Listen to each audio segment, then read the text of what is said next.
Mateus capítulo 13. Naquele mesmo dia, Jesus saiu de casa e assentou-se à beira-mar. Reuniu-se ao seu redor uma multidão tão grande que, por isso, ele entrou no barco e assentou-se. Ao povo reunido na praia, Jesus falou muitas coisas por parábolas, dizendo: O semeador saiu a semear. Enquanto lançava a semente, parte dela caiu à beira do caminho, e as aves vieram e a comeram.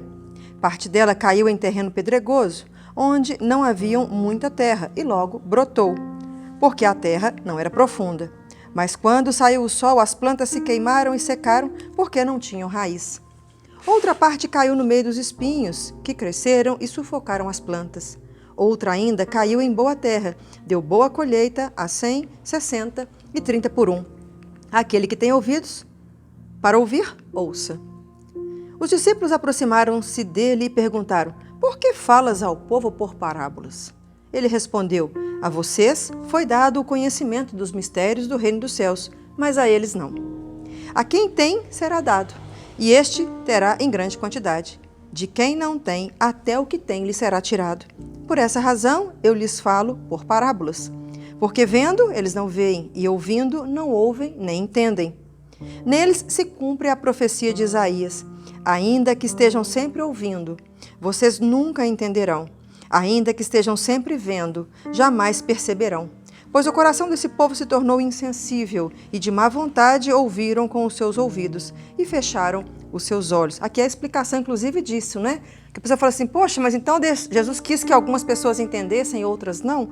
Aqui fala, o coração deles era endurecido. Jesus, sabendo disso, né, dizia por parábola, porque sabia que eles não iam compreender, já de antemão não iriam aceitar Jesus. Versículo 15, parte B.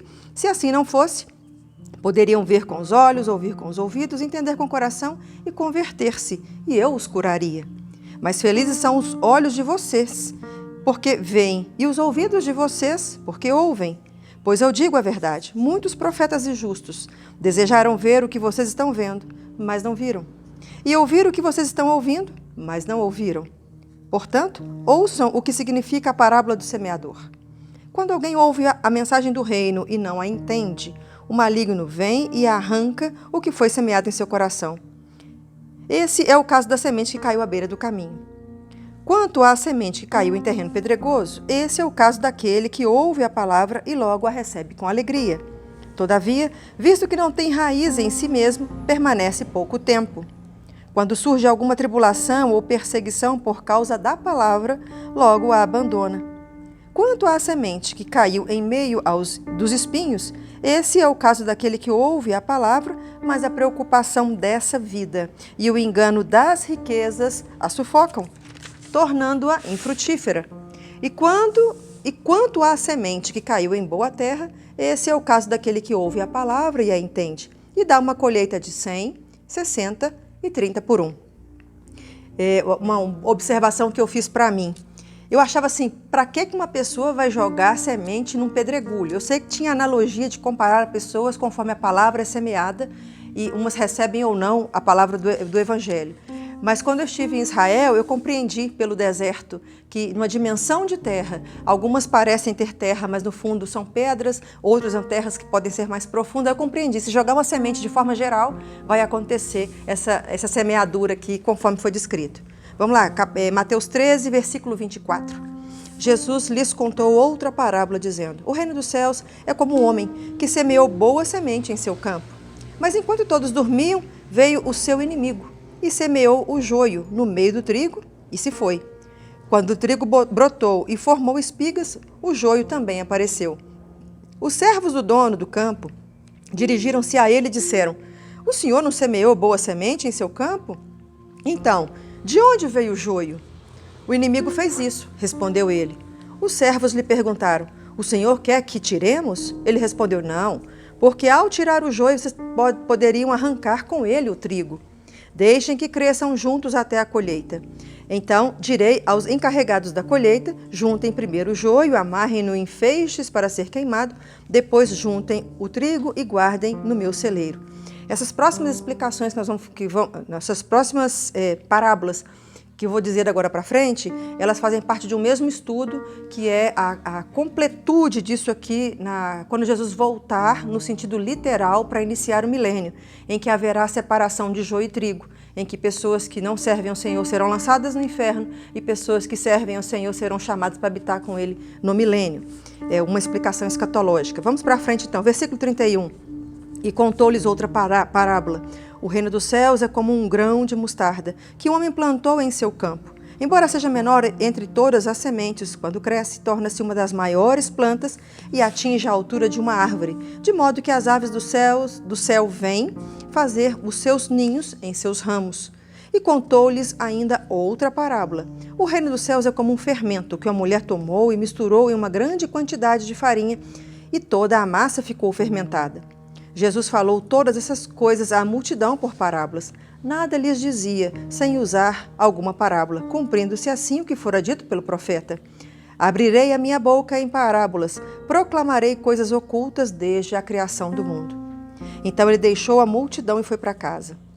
Seus discípulos aproximaram-se dele e pediram: explica-nos a parábola do joio no campo.